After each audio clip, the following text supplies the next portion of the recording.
The road ended in dust and silence.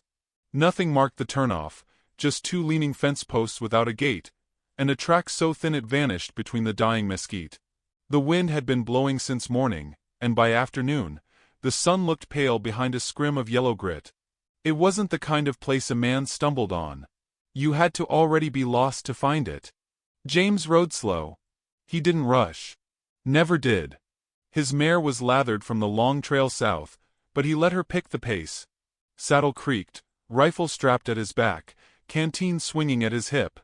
He hadn't spoken a word in 3 days, not even to the horse. There hadn't been a reason. Until he heard the cry. It wasn't loud. Just a soft, hitching sound, more like wind caught in something hollow. But James stilled in his saddle, turned his head, and listened. Another cry. Then silence. Then two, soft, newborn whimpers, wrapped inside winter's edge. He dismounted, tied the mare to a bare trunk, and stepped forward through a stand of dried sagebrush and rotted fence slats. The air smelled like rust and pine tar, like old neglect. And then he saw her. A woman.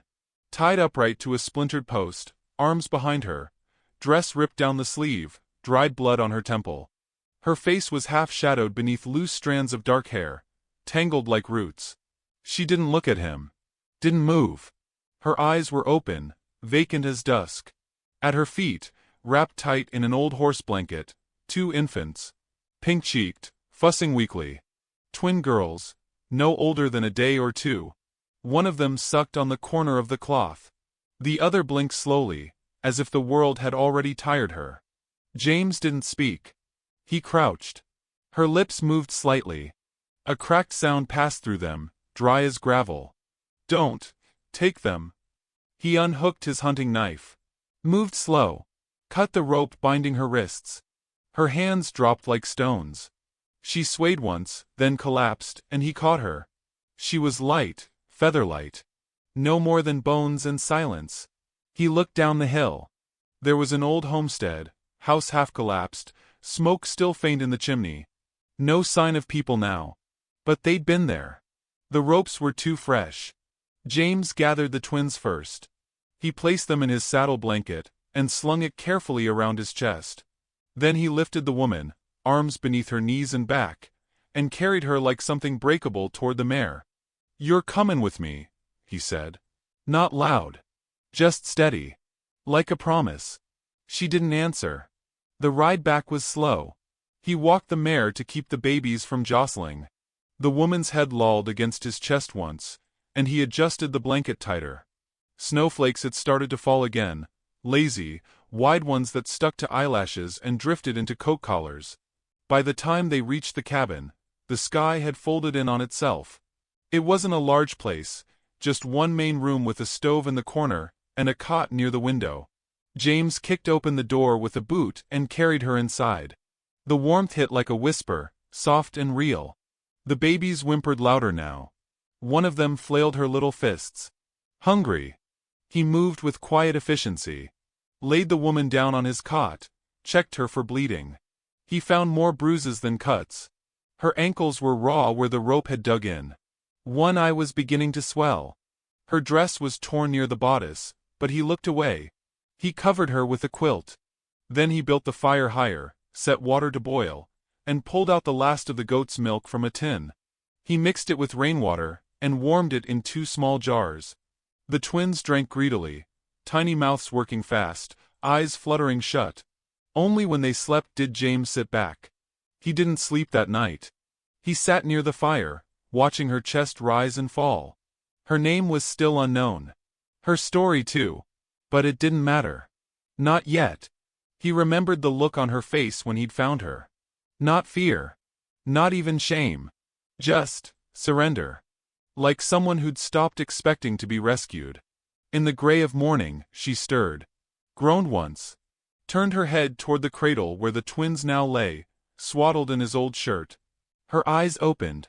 She looked at him. He was crouched nearby, still in yesterday's clothes, hair wet from snow. She took in the room, slowly, like she was waking into a different life. "You didn't leave us," she whispered. He shook his head. She tried to rise and winced. Her voice cracked. They said I wasn't worth feeding. Said girls bring no dowry. That I should have died giving birth. James didn't reply. He dipped a cloth in warm water and offered it to her. She pressed it to her cheek with trembling fingers. Then she looked at him fully. You're not afraid of what people say? Taking in a woman like me? With 2 daughters and no husband?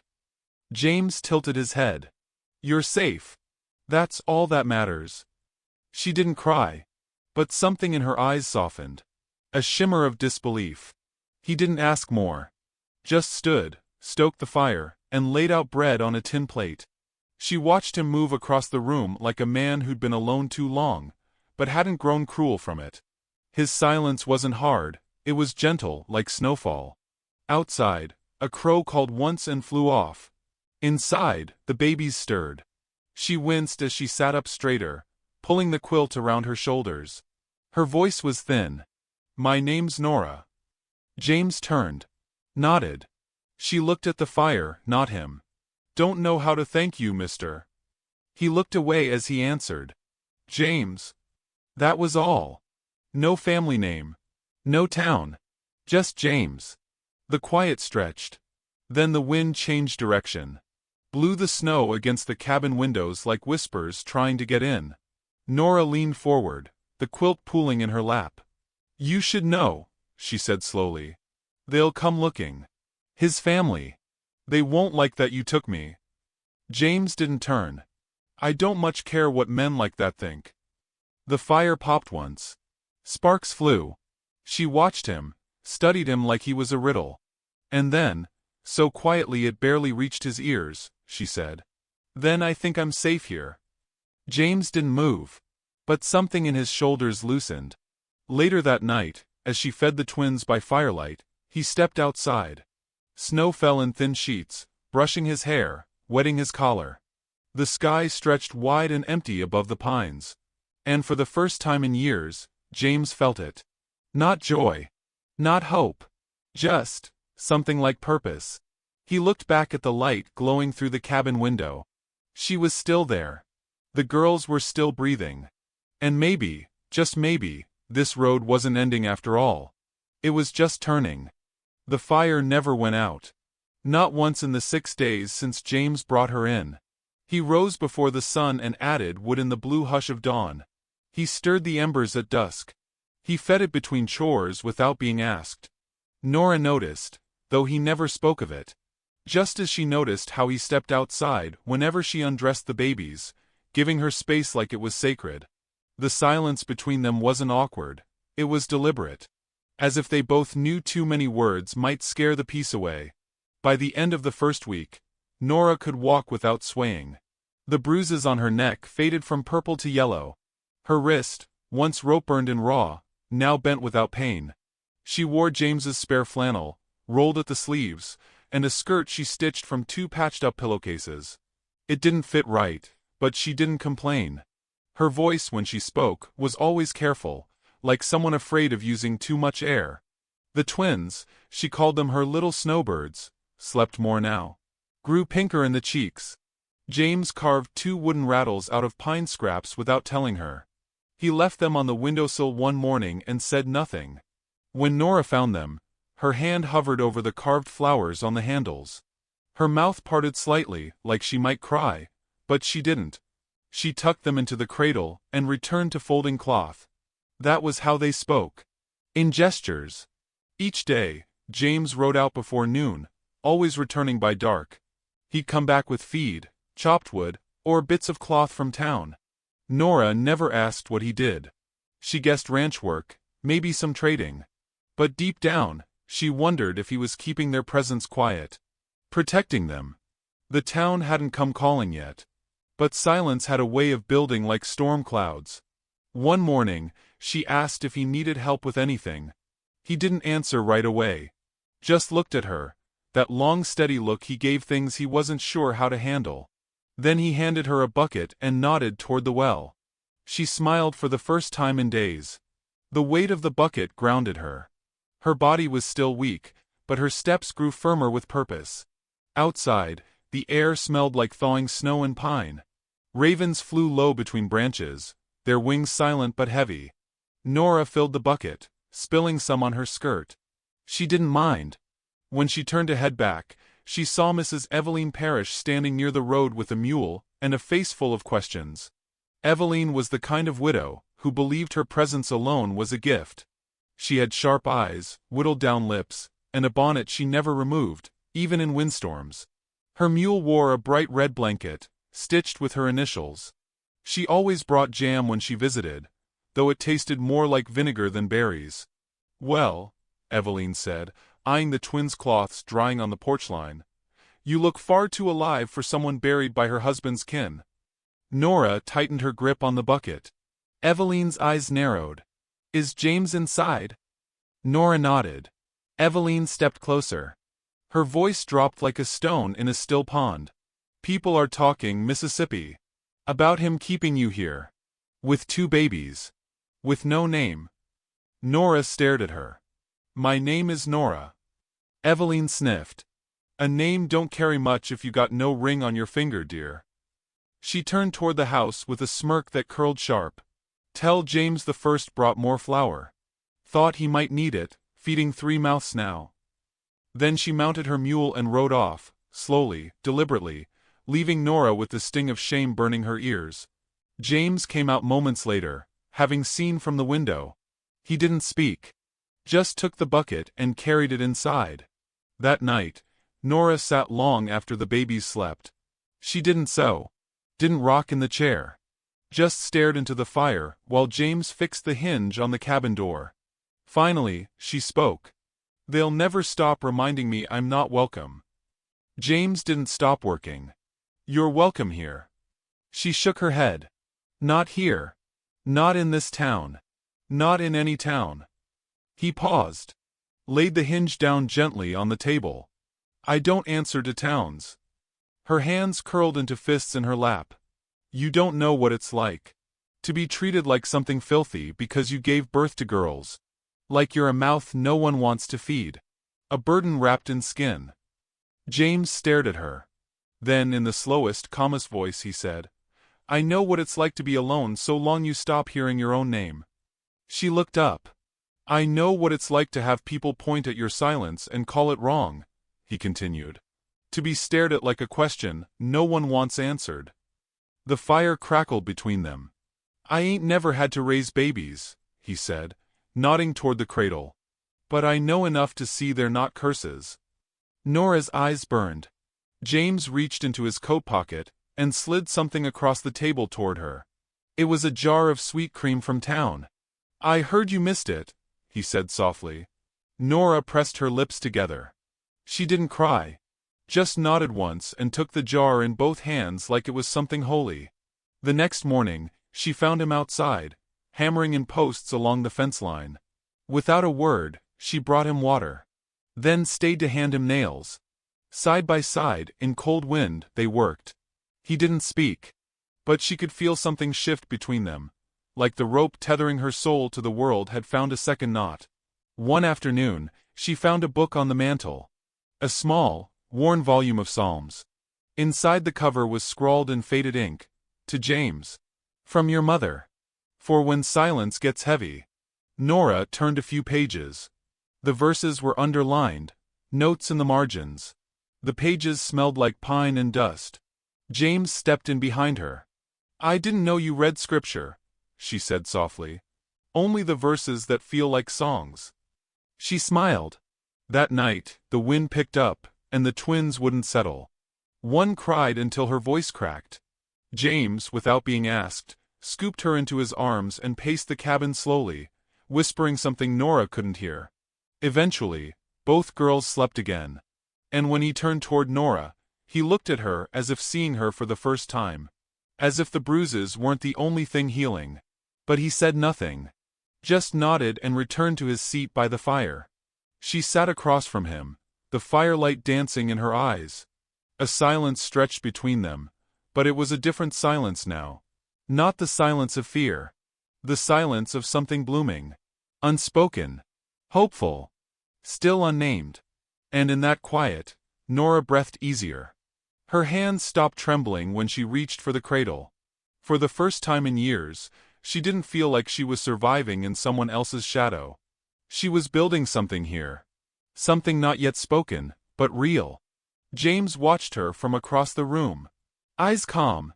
As if waiting, not rushing, for her to come back to herself in her own time. Outside, snow flurried against the window, but inside, the fire kept burning. And the silence was warm. The season turned in whispers. Winter's grip loosened little by little, not with fanfare but with subtle signs. The distant chirp of a bird returning, the drip of thawing ice off the roof's edge, the faint scent of pine needles awakening beneath the melt. The cabin, once shrouded in snow, now stood with patches of earth appearing like freckles on its shoulders. Life was coming back, but it was slow and hesitant, like someone walking home after a long exile. Inside, the girls grew stronger. They babbled now, small mouths forming sounds that weren't quite words, but full of purpose. Nora's days passed with rocking, feeding, folding, humming. Her hands had become steadier, her steps sure. She wore her hair differently now, tied back loosely with the faded ribbon James had brought from town. Her cheeks had color again. When she smiled, it lingered. James had started carving things. At first it was little wooden animals for the girls, bears, rabbits, a horse with a crooked tail. But one morning, Nora noticed him sitting by the porch, chiseling something longer, slower. A cradle. Larger than the makeshift one in the cabin. Shaped with care, smoothed at every corner, lined with small notches like tally marks, counting, perhaps, each day she'd stayed. He didn't show it to her. Just left it beside the fire one night without a word. She ran her hand over it gently, marveling at the feel of effort beneath her fingertips. He never asked if she liked it. And she never said thank you. Some things were too deep for words. Then, 3 riders came up the trail. She saw them first, standing at the kitchen window with a cloth in her hands. 3 figures on horseback, shadowed by morning fog. One wore a brown coat she remembered well, her brother-in-law Matthew. The others, cousins. Rough men with scarred hands and colder eyes. All carrying rifles. She dropped the cloth. Her hands trembled. The twins stirred in their cradle. James stepped onto the porch before they reached the gate. He didn't take his rifle. Just leaned against the post, arms crossed. The men halted 10 paces out. Matthew spat into the dirt. That woman inside belongs to our family. And those girls carry our blood. James didn't move. That's so? Matthew's jaw worked. We don't want no trouble. We just came to take back what's ours. James' voice was calm as morning frost. She's not yours. She's not a thing to claim. She was married to my brother, Matthew growled. And those brats got his last name. Then your brother should have stayed alive, James replied. A pause. One of the cousins shifted in his saddle. The other clicked the hammer on his rifle. I don't want to see this go ugly, Matthew warned. James stared at him with that same quiet steadiness Nora had come to know. Neither do I. Another pause. Then James straightened from the post. Walked toward them. No gun. No anger. Just steps heavy with intention. You ride down this hill now, he said softly. Or I bury 3 more men before supper. The wind blew, thin and dry. Matthew hesitated. Looked toward the cabin window. Saw Nora staring back. His lips curled. She ain't worth it, rancher. Women like her, they ruin good men. James didn't blink. She's still more woman than you'll ever be man. That did it. Matthew yanked his reins. Turned. The cousins followed. 3 silhouettes swallowed slowly by mist and trees. James watched them leave. Then returned to the porch, stood silent for a long moment. Only then did he come inside. Nora hadn't moved from the window. Her breath fogged the glass. Her arms were crossed over her chest, as if bracing against something unseen. I didn't ask you to fight for me, she whispered. I didn't do it for you. She turned, startled. He looked at her. Steady. Kind. I did it, 'cause no one should ever have to beg to be left alone. She swallowed. Her voice broke. They'll come back. I know. And next time. They'll bring more. She nodded. Then said nothing. That night, she couldn't sleep. She sat in the rocker long after the twins drifted off, her fingers twisting the hem of her dress over and over. The fire snapped. Outside, the wind had changed direction. James sat on the floor near the hearth, sharpening his blade. I don't belong anywhere, she said quietly. You belong here. She looked down. I've never belonged anywhere, she whispered. Not with my husband, not in his family's house. I was something to marry. Something to carry children. That's all. James stood and walked to the stove. Poured warm water into her cup. You're not something, he said. You're someone. She took the cup with shaking hands. Sipped. Closed her eyes. I'm tired of running. Then stop. His voice was so simple, so sure, it felt like a truth the earth had known long before her. I don't know how. He crouched beside her. One knee on the floor, one hand on the edge of the cradle. You stay. That's how. Her breath caught. Then she turned to him slowly. Her eyes shimmered, not with tears, but with something older, rawer. A yearning that had no name. James didn't reach for her. He just sat there beside her, grounded as stone. She touched his hand. Their fingers didn't clasp. Just touched. And still, the weight of it knocked the air from her lungs. For the first time since her marriage, since her husband's death, since the rope burns faded from her wrists, she felt seen. Truly, silently, wholly seen. She looked down at his hand, calloused and still. I'm not ready, she whispered. I know. And I may never be. I'll still be here. She looked up. Why? He stood. Walked back toward the fire. Then said softly, because you stayed when you could have gone. She didn't know what to say. So she said nothing. In the days that followed, James didn't speak of the men. He added locks to the back window. Reinforced the porch post. Cleaned the rifle more than usual. But he also built the girls a playpen. And brought Nora yellow thread for sewing. She knew what he was doing. Not protecting the house. Protecting what had grown inside it. One evening, she watched him through the window as he fixed the fence gate again. The twins played beside her. The world was still. The sky a bruise-colored purple. He looked up once and saw her watching. She didn't look away. And in that gaze, held long and deep across glass and wind and everything unsaid, something passed between them. Not a promise. Not yet. But a beginning. One that would carry into spring. And change everything. The wind had changed. It no longer howled at the eaves like a wounded thing, it sighed. Soft and low, like the land itself was resting. The thaw had crept in quietly, loosening ice from the pine branches, coaxing green from under the dead grass. The world was shifting, and so was she. Nora stood on the porch barefoot, a baby on each hip, her eyes drawn toward the rising sun like a compass needle finding home.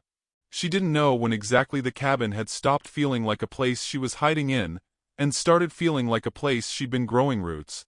Maybe it had been the cradle James carved, or the way the floor warmed in the morning light. Maybe it was how he called the girls our little thistles, rough things that survived storms.